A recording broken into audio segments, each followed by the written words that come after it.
गुरु का महत्व हमारे शास्त्रों में विभिन्न श्लोकों द्वारा बताया गया है और उसमें से एक श्लोक तो हम सब हर क्षण और लगभग प्रत्येक पूजा में, प्रत्येक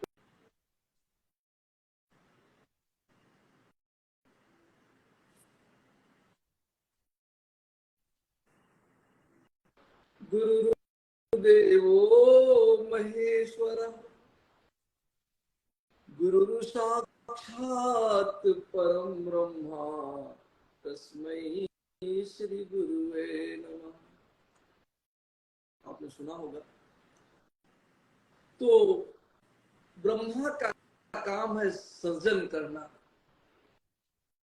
नारायण का काम है पोषण करना और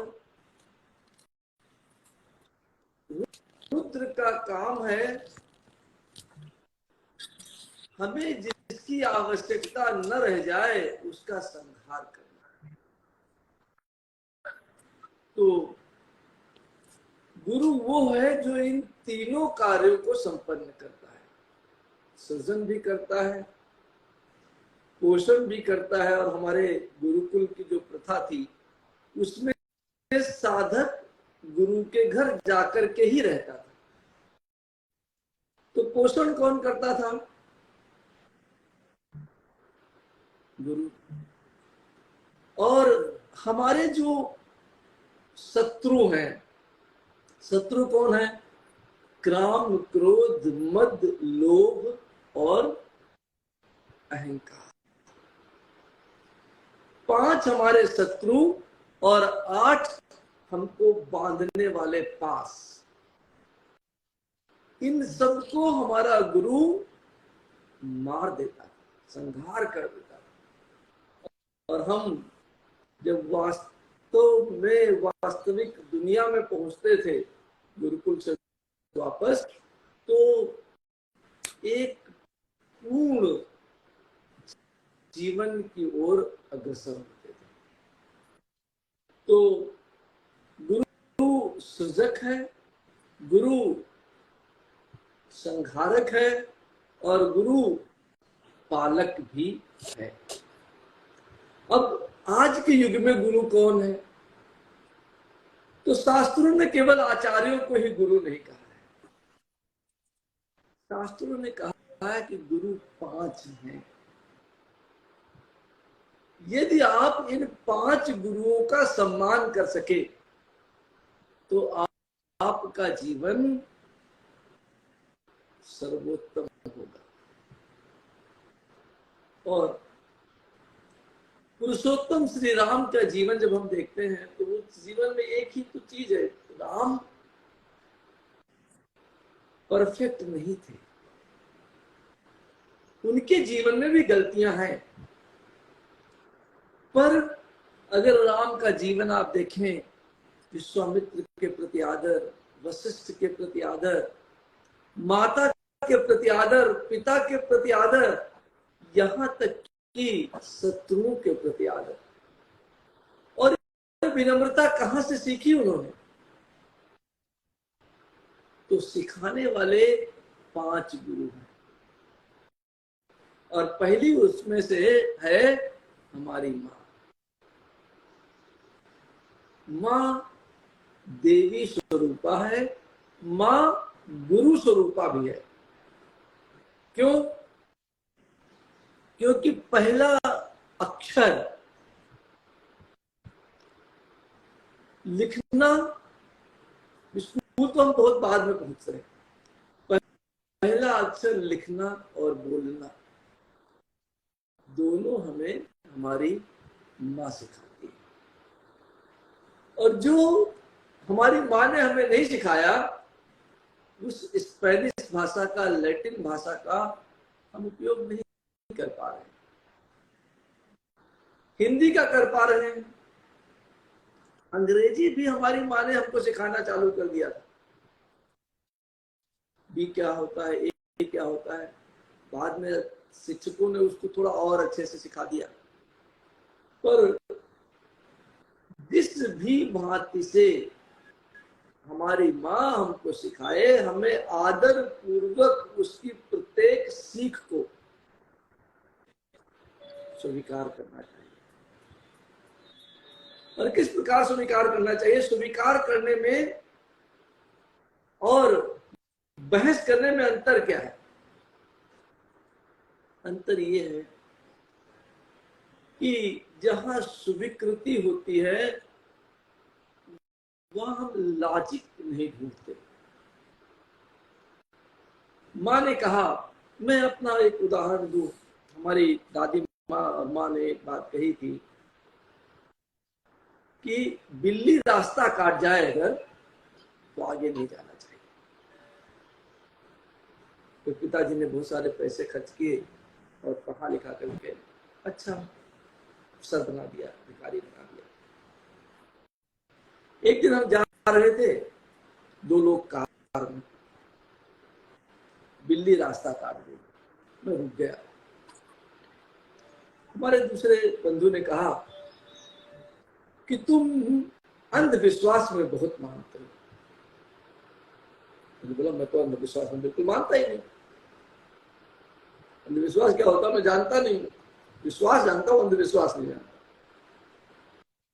तो बोला, बिल्ली रास्ता काट गई तो आप आगे नहीं गए, इतने अंधविश्वासी हैं। नहीं, बिल्ली रास्ता काट गई थी इसलिए मैं आगे नहीं गया, यही गलत है, ये सही ही नहीं है।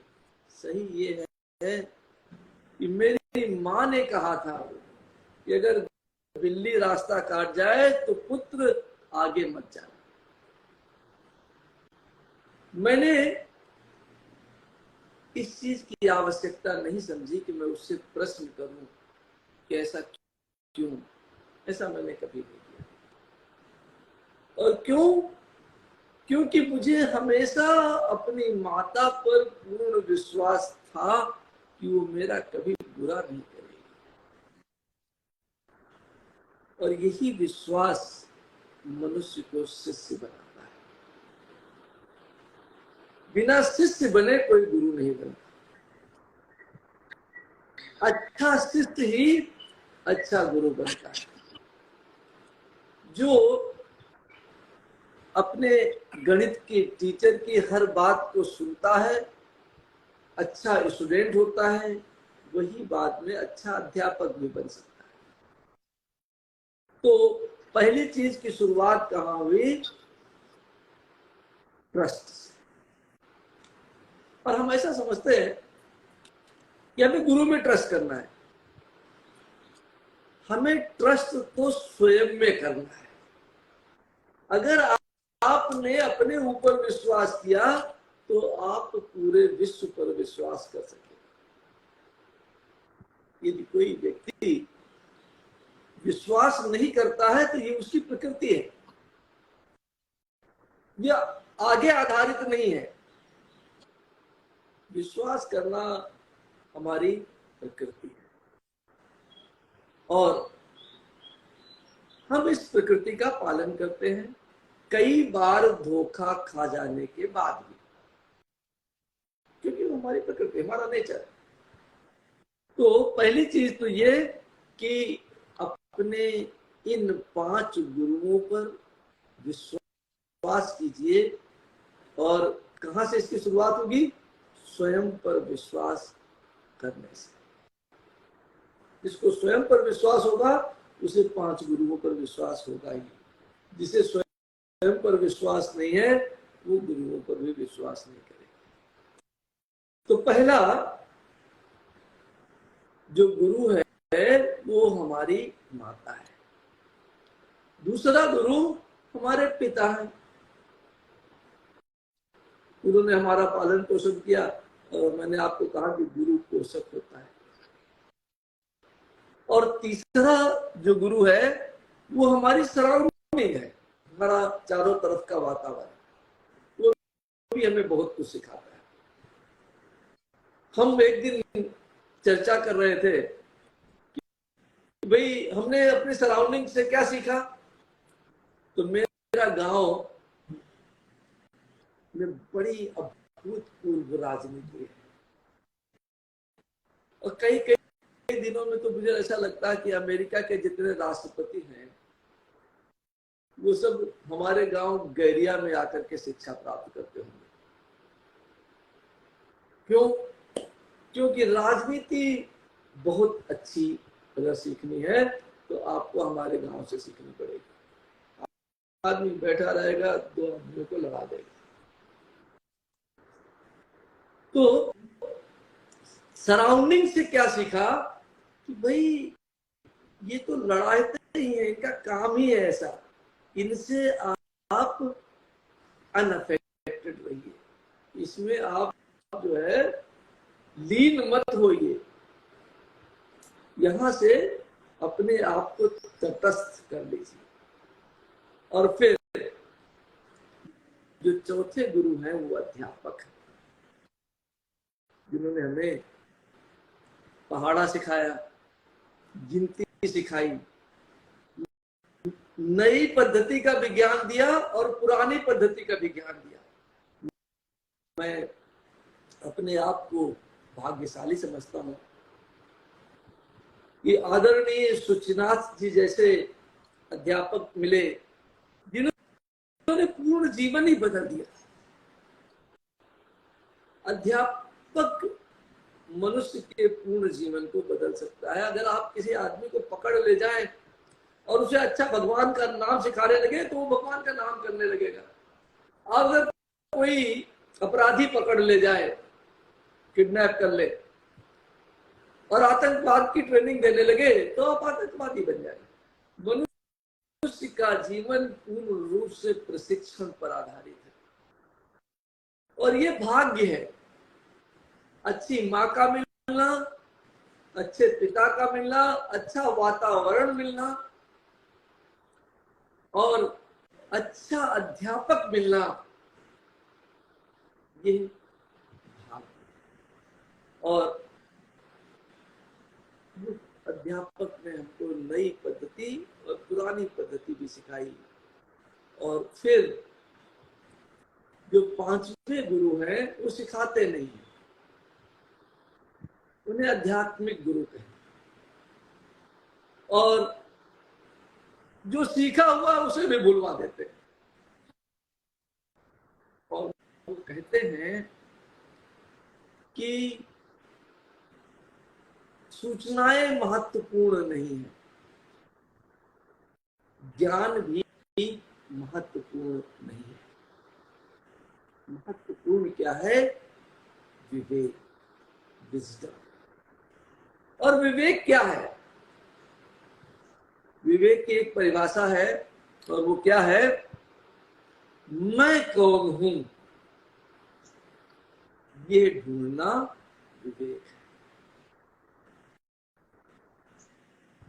और मनुष्य का जीवन विद्या और अविद्या दो बहनों पर आधारित है, जिसके कारण हम माया में फंस जाते और स्वयं को पहचान नहीं पाते। आध्यात्मिक गुरु हमें ये सिखाता है कि सूचनाएं, पढ़ना, लिखना तो महत्वपूर्ण है, पर इतना महत्वपूर्ण नहीं है जितना कि स्वयं को ढूंढना। और स्वयं को ढूंढने की क्रिया हमें आध्यात्मिक गुरु सिखाता है। धन्यवाद।